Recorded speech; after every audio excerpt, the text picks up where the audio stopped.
Hey everybody, Kennis here. Hope you're doing well.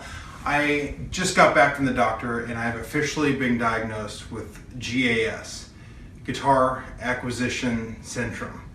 And obviously that's just a bad joke.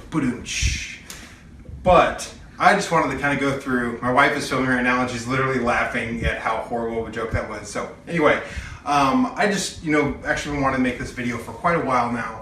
Show you all of the guitars that I have been collecting over the last few years.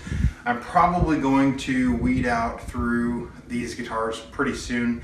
So I just kind of wanted to make a record, and then as I buy new guitars and sell guitars, I'll add them, make new videos on them. So anyway, I'm going to just go through each one of these and give a little history behind it. This is probably going to be a long video, so if you're not up for like a 20-minute video, this probably isn't for you, but got some pretty cool guitars in here. So most of them are up here in the bedroom, and they're up here because we needed to make more space, more like livable space downstairs in the living room, because that's what you're supposed to do, is live in the living room. But I've actually gotten more playtime just by like getting ready for bed and then playing guitar for 10 or 15 minutes just sitting here. So it's been kind of cool. Anyway, let me go through them. Most of them are up here, and then there's a few downstairs. So let's get to it. I'll start on the one that I'm most likely to sell if I ever do sell one, and that is this Squier, and it's got the gold Squier. Bought this at a pawn shop for $79 and picked it up, and it plays awesome. It has great action. I've set it up a little bit since I bought it, but man, it is just awesome. The neck feels amazing. If you were to put it in my hands and say how much was this guitar, I mean, I would say it would at least be a Mexican, but I don't know, $500–600 playability. It's a great guitar, and this really was the final nail in the coffin of me being a guitar gear snob type thing, because it's just played so good. And I thought I might swap out the pickups. Pickups sound great. So hey guys, don't worry about it if you got a cheap guitar that you play and you like it. Let other people have that hang up about how expensive gear is. If it sounds good and plays good to you, you should keep it. This is my go-to Strat. I have played the dickens out of this. This is a Mexican Strat I picked up for 200 bucks at Music Go Round. I saw it sitting there and thought, I have to have that. That is just awesome. As you can see, I'll talk about these uprights here in a second. What's really cool about it, see how road worn it is? It was just like that. I just love it. And this is the only guitar, I didn't even realize this till I got it home, actually until like last year. I don't know if you can see this or not, but there is not a fretboard glued on top of this. This is a one-piece neck. Usually there's like another piece that's glued on top for the fretboard. These are the stock pickups that I had with them, but I did put in this bridge here. This is a ghost fret bridge with the piezo, or I think it's piezo acoustophonic system in it, and 13-pin Roland MIDI. It's actually not MIDI, it's just 13-pin, but I can play the Roland GR55 with these, and this also sounds like an acoustic guitar, and so I can control the acoustic level here, and I just put like a Gibson style pot on this just so I could distinguish it easier. This is the synth volume, and then this is the normal pickup Strat volume, and then this controls on or off of the acoustic, and then these switches control things with the GR55. And I just love this guitar. Another good example of how a cheap guitar can be made awesome. Okay, this Les Paul here is an Aria Pro II, and this is a vintage guitar. This is my very first guitar that was my own. It is a pretty sweet guitar. I didn't really realize that at first. Actually it took me not till recently to realize how great of a guitar this was, playing it next to some other real Gibsons. But it's treated me really well, and I just really like this guitar. There's an awesome person in my church when I was 9 years old gave it to me, along with the Fender Champ amp. I unfortunately did replace some of these things. I replaced the bridge and these saddles, and I kind of wish I hadn't, It was a gold on it before. And I replaced these pickups, and I'm going to switch everything back to the way it was. I also replaced the tuners, but I kind of like the vintage tuners on the vintage everything. Now that I realize how great of a guitar it was. The only problem is I actually did drill out the posts for an Epiphone bridge here, and I shouldn't have done that. But you live, you learn. But these are great finds if you can get one. Usually on eBay they're like $300 or $400, and they play and sound just like a 70s Gibson Les Paul. Epiphone, I think it's the Dot, 335, and got this on Craigslist for a grand total of $200 with a hard case. I could not believe it. Didn't even ask the guy if he would take less. It was just such a good deal. I even broke my own rule of always asking if someone will take less. And it plays awesome.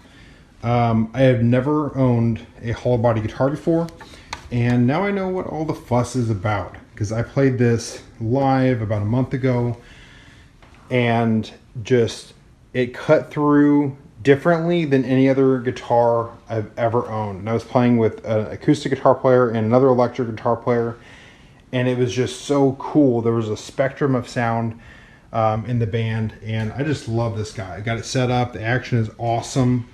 These pickups sound great. I see no need to change them. Last week I was at a guitar shop and I played a Gibson. Looked exactly like this. I think it was like $3,500. I think I'll stick with my $200 one compared to that. It's a great guitar. I cannot recommend the Epiphone Dot more. If you're looking for a 335, 339 style guitar, then pick one of these guys up used. You're not going to regret it. This is a Epiphone right there, just a cheap SG guitar. I won't even take this one out. I did replace the pickups on that with some Dragonfire pickups, and it sounds great. All right, moving along. A good old-fashioned Squier Stratocaster. This is an Affinity Indonesian. I got this on Craigslist, super cheap. So I just wanted to see what I could do with a really cheap guitar, and got it all cleaned up, and I haven't even put strings on it. I'm actually probably gonna end up selling it or giving it to somebody, but a little cheapy Stratocaster. American Fender Jazz bass that I bought in 2001, I believe it was. It's about 15 years old. This might have been 2002. Got a killer deal on this. I worked for Mars Music at the time, and I was playing this. And for those of you that don't know, Mars was like Guitar Center back in the day. And I was playing this at work, and the guitar manager said, "Hey, you want that?" And I said, "Sure, but you're not going to want what I can pay for it." And he said, "Try me." And he ended up selling this American jazz bass. The list price was, well, not the list price, whatever they were selling it for was $998, and he sold it to me for $350. Yeah, you heard right, $350. I will probably never get rid of this either, unless it's some sort of trade that's just a killer trade where I'm getting the better deal. But this is my last guitar before I go downstairs and show the four that are down there. Ibanez SDGR 505, 5-string bass, super versatile. This bass I bought for our church because we had a young guy playing bass that actually didn't own a bass. He was borrowing one for a while, and then that guy took it back, so we needed him to have a bass, and so we got this guy. And it's a pretty cool bass. If you can pick one of these up, they're very great basses. This is a project I did recently. As you can see, it's a bass guitar. It's got 4 tuners, but it is actually from a guitar. And this guitar was my brother's growing up. It was red, and I don't know if you can really see this in the video. I don't know if you can see this in the video. All right, so I set it next to this full-size bass. You can see how short this bass really is. And I just basically took this Stratocaster type guitar and put a new bridge on it, the bass bridge, put bass 6 strings on it, repainted it, and actually kind of sounds somewhat bassy. I wouldn't gig with it or anything, but if you're learning, works pretty well. I made it for my daughter so that because she wanted to learn how to play bass, and by she wanted to learn how to play bass, I mean I wanted her to learn how to play bass, and so I made this for her. So far the bass playing is not going that great, but she loves to look at the guitar because it's nice and sparkly, and she's 6 years old. Alright, and this is the reason why I ended up making that bass, is because I had originally bought this bass, which is an SX guitar, and SX makes great guitars from Hondo Music. Check them out at hondomusic.com. They're awesome. Or Rondo Music, I'm sorry, RONDO music.com. She put all the stickers on it that came with it, but this actually is a really good bass. This is a 3/4 length bass, but it was still too big for her, so that's why I made the other bass. This is called the SX Handmade VTG series. Guys, if you're looking for a inexpensive guitar that plays amazing, buy an SX guitar from Rondo Music. Again, this is the second SX guitar I've bought from that website, and it's just awesome. This guitar plays so well. I did replace the nut on it. I put new tuners on. I put new trees on it. These are Dragonfire, like fake David Gilmour active pickups. I put a new pick guard on it, new knobs here. Other than that, everything is stock, so I've done about half of it. But I paid, I think, $100 for this, and it just is a great guitar. It might have been $110 with shipping, and I have about another maybe 80 or 90 in parts after that. But man, this is just such a great guitar. This is a great example of taking a cheap, good playing guitar and making it like better by upgrading the stuff that needs to be upgraded. I do want to upgrade the bridge. That's my next thing to upgrade on this. But other than that, I think that I'm right there. It's a great guitar, especially for the money. You know, if you were to buy this off the shelf at this quality, you're gonna spend a lot more than $200 on it. This is probably my least favorite guitar here in here. It's a first act guitar. It's really not that great of a guitar. You can buy a lot better guitars for pretty cheap, so I'm not going to spend too much time on this guy. I guess a relatively vintage Yamaha FG160. This guitar was given to me by my aunt, but it actually sounds really great. It's a pretty good looking guitar. It's got nice wood on it. It sounds really good. And I really was thinking about keeping this one as like a detuned or a drop D tuning on there, just so I can have an acoustic ready with lower tuning or something like that, or doing some sort of Andy McKee tuning or something like that. But the action on it's kind of high, so I'm gonna have to work on the truss rod and figure that out. But it's a just another acoustic, which I don't really play that much of. Okay, this is one of the most interesting guitars. This is from all places. What is that place called? Cabela's. And I have no idea. This is actually technically belongs to my brother-in-law. My mother-in-law's friend bought it for him, and it was at her house for a while, and then there's not even any sticker in there other than a stamp. And somehow it ended up at my house, and so the next time I go up to Chicago, I'm gonna have to take it with me to give it to him. I can't tell you anything about it other than it's just a guitar. Anyway, I don't really play it. This is my first acoustic guitar ever.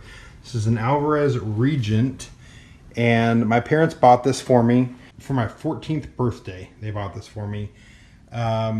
We did not have a whole lot of money, and they scraped and bought this for $225 in St. Louis, and I played the dickens out of this. And I played it and played it and played it and played it. It is a great little guitar. I definitely got my money's worth out of it. The tone of it is great. I love it. It's been beat up. It's got a lot of like little nicks and things in it, but I really like this. They bought it for me for the $225. It didn't have enough money for a case, and I literally carried it around for about 6 months in the box, the wooden box, not the wooden, the cardboard box that it came in, until somebody saw me carrying around and they bought me a case, a hard shell case for it. But this is one of those guitars I will never give away, just because of the sentimental value of it. It's just a great, it has a lot of sentimental value, and it sounds pretty good too. In my living room kind of area, where I just kind of sit and play guitar on that right there. Let's start up right here. This is I guess technically the first guitar I was ever really in contact with. This is a vintage Silverton guitar that belonged to my dad. Pretty good condition, and I don't really play it that much, but it's pretty cool vintage Silverton. Down here, this is the second xtSA that I own, and this is the trans red right there, Goden xtSA. If you don't know Goden guitars, they're awesome. Made in Canada. This is by Alvarez Artist Series. This was back in, I think in 1998. I saved up my money and bought this, and you can see right there, Phil Keggy, one of the best guitar players to ever live. And so this was my go-to acoustic guitar for years.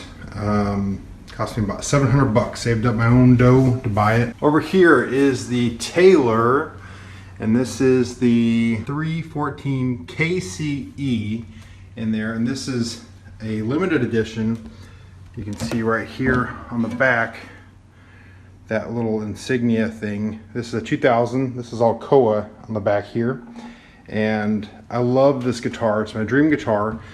Somebody gave it to me last year, and like no strings attached, just gave it to me. And if I literally made a list of all the things that I wanted on an acoustic guitar, it has it. The Koa, the Sitka spruce top, the electronics, and the era of electronics that Taylor had at the time is the one that I like. So that's just an awesome guitar. So this is my second Goden xtSA, and so it's just like this one here, same guitar, but I got this one on a traded 2 solid state amps I wasn't using for it, and I thought, well, it'd be a good backup for this. This is my primary guitar that I use for electric, and pretty sweet looking if you ask me. It's a great looking guitar. Plays with the 13 pin. You can also do a bunch of stuff with it as far as electric and acoustic out. It can sound like an acoustic guitar as well. Both of these do. Anyway, that was my 20th guitar on my list. Well, there you have it, all my guitars, mostly that I have in my room, and hopefully you enjoyed this kind of, I don't know, my GAS, guitar acquisition syndrome confession to everybody. But I thought, you know what, I'm going to be selling some of these and getting rid of them. I actually had 2 other guitars recently that I got rid of, and I've been meaning to make this video for a while. But anyway, hopefully you enjoyed it, and comment below which one of these guitars is your favorite. Which one do you wish that you had, and which one would you say, Kennis, you don't need that guitar, just get rid of it. Just get rid of it, because I need some help weeding through all these and getting rid of some of them. So anyway, Kennis Russell out. Hopefully you liked this video. If you did, please hit the like button, subscribe to my YouTube channel, and I'll check you out in another video.